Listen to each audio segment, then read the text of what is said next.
Julho de 2017, uma sala de cinema em Pequim. Na tela, passa um filme encomendado diretamente pelo governo chinês. Uma celebração do Exército da Libertação Popular. Mao Zedong 一个农民，朱德一个兵痞，周恩来一介书生，凭什么跟我斗？ No cartaz, cabelo tingido, maquiagem impecável, os rostos mais desejados do país. 4 anos depois, porém, o mesmo estado que produziu esse filme vai banir exatamente esses rostos da televisão chinesa. E é sobre essa contradição que esse vídeo aqui se trata. Eu sou o Lincoln Fracari e o que me interessa aqui não é o debate sobre masculinidade, nem o debate sobre censura, ou principalmente autoritarismo. Nos próximos minutos você vai entender o que ninguém está abrindo sobre essa história e vai entender por que isso revela mais sobre poder do que qualquer editorial que você já viu antes sobre a China. Antes, já deixa seu like, não esquece de se inscrever aqui no canal e ativa o sininho para não perder mais vídeos como esse.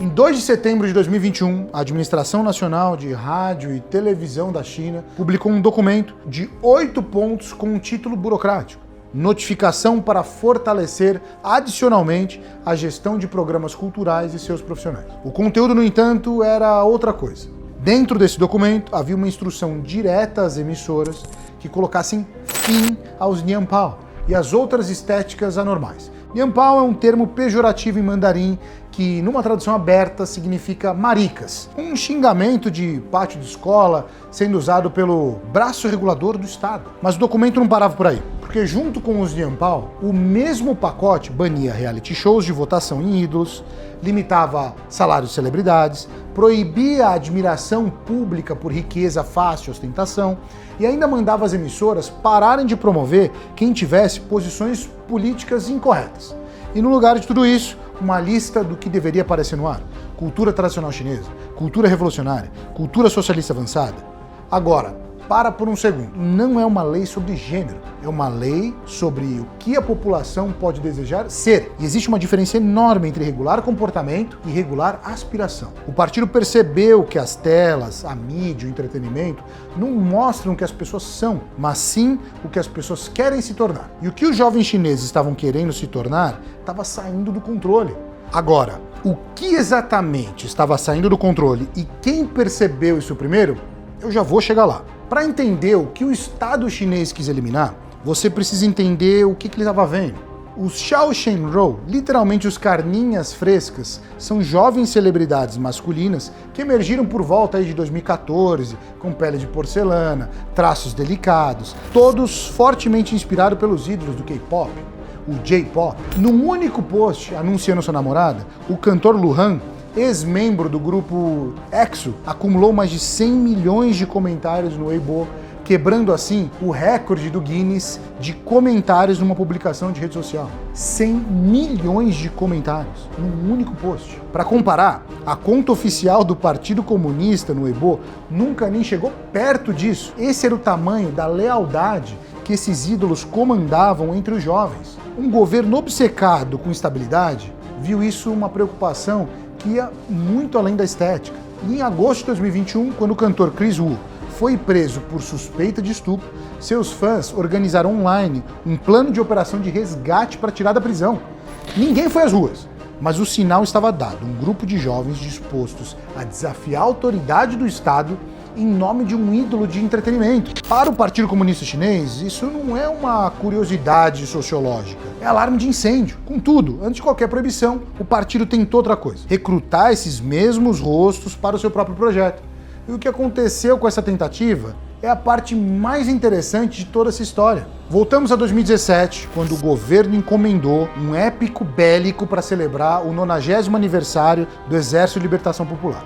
A fundação de um exército, um filme de um herói nacional. E para quem escalaram os papéis dos mais venerados comandantes militares da história comunista chinesa, Lu Han, Li Yifeng, Ma Tianyu e Zhang Yixin. Quase metade do elenco era formado pelos mesmos rostos andrógenos que que seriam banidos 4 anos depois. E pensa no que isso significa. O Estado, que hoje proíbe esses rostos, foi o mesmo que os colocou para interpretar os generais fundadores da República Popular da China. Já que o raciocínio era simples. Se os jovens só se mobilizam por ídolos, então usamos ídolos para transmitir a mensagem que queremos. Só que isso criou um problema, que o partido não antecipou. O neto do comandante Yetin foi ao Weibo protestar escrevendo: quem é esse garoto afeminado que mal se mantém em pé interpretando meu avô? Além disso, descendentes de outros generais históricos assinaram uma carta aberta chamando o casting de vergonhoso e de niilismo histórico. O Estado havia tentado recrutar a estética dos ídolos para o seu projeto,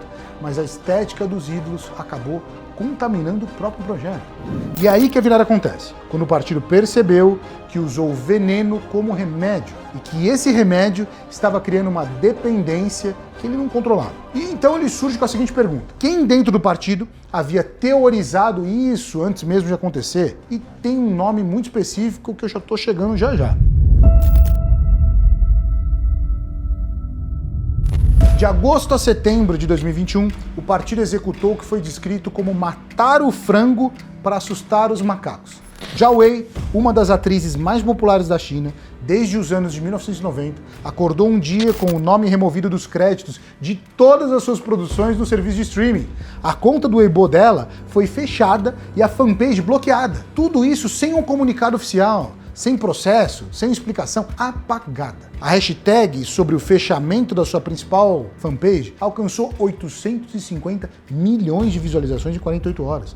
Não porque as pessoas ficaram felizes, mas porque ficaram assustadas com a velocidade. Na mesma semana, a atriz Zhang Xuan recebeu uma multa de 299 milhões de yuan, equivalente, só para você entender, 46 milhões de dólares por evasão fiscal. A diretriz, as multas, os rostos banidos, tudo isso tem uma origem comum. E essa origem nos leva a um homem que, em 1988, atravessou os Estados Unidos num ônibus e voltou com uma conclusão que mudaria toda a estratégia cultural da China por décadas. Um jovem professor de ciência política chamado Wang Huning embarca num avião para os Estados Unidos e, ao longo de 6 meses, ele visita 30 cidades e 20 universidades. Berkeley, Harvard, Iowa, Chicago. Ele acompanha de perto as campanhas presidenciais, passa tempo no Congresso e conversa com os think tanks como a Brookings Institution e volta a escrever um livro chamado América contra América. A tese não é que os Estados Unidos são ruins, mas sim que os Estados Unidos carregam dentro da própria estrutura as forças que vão destruí-los. A individualidade excessiva, a mercantilização de tudo e a erosão de valores coletivos pela indústria do entretenimento. E a observação que mais importa para o que estamos discutindo é essa.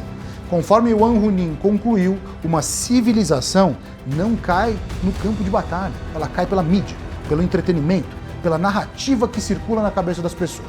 Hoje, Wang Huning é membro do Comitê Permanente do Politburo, o mais alto órgão decisório da China, 4º na hierarquia e arquiteto ideológico de 3 presidentes consecutivos, Jiang Zemin, Hu Jintao e Xi Jinping. O que isso significa? Que a diretriz de 2021 não foi pânico moral de burocratas conservadores, foi, portanto, a execução prática de uma tese formulada décadas antes de um acadêmico que estudou adversário geopolítico com muito mais cuidado do que o próprio adversário se estudou. O partido não baniu esses rostos por mero moralismo, baniu porque entende que o entretenimento e as mídias são o maior sistema de formação de identidade que a humanidade já construiu, e porque qualquer sistema de formação de identidade que escape do controle do Estado é, para esse pensamento, uma ameaça existencial. A proibição na televisão foi só uma das frentes. Além disso, o Parlamento Consultivo Chinês publicou a proposta para prevenir a efeminização de adolescentes masculinos. E o Ministério da Educação foi chamado para reformar as aulas de educação física, recrutar ex-atletas como professores, desenvolver esportes como futebol como objetivo explícito de cultivar a masculinidade dos estudantes. E aqui tem um detalhe que me chamou a atenção, principalmente nessa pesquisa. Antes de qualquer lei, antes de qualquer diretriz, já existia um mercado privado respondendo a essa demanda. Desde 2012, um ex-professor chamado Tan Haiyan opera em Pequim o Real Men Training Club, um campo de treinamento para meninos de 7 a 12 anos, corrida sem camisa a menos 10 graus, wrestling, futebol americano, trilhas do deserto, tudo com um slogan bordado na camiseta, Power Leader. Tem hoje mais de 2.000 alunos, com pais pagando do próprio bolso, porque acreditam que o entretenimento mainstream está formando um tipo de homens que simplesmente não querem que seu filho seja, não querem que seu filho se torne. Junto com tudo isso, o Estado ressuscitou Lei Fon, um soldado de 21 anos que morreu em 1962 atropelado por um poste telegráfico. O partido publicou o seu suposto diário, repleto de atos de bondade cotidiana e devoção total. Ele lançou a campanha Aprenda com o Camarada Lei Fon em 1963. E todo dia 5 de março é o dia de aprender com Lei Fon, quando jovens de todo o país frequentam cursos ideológicos sobre ele.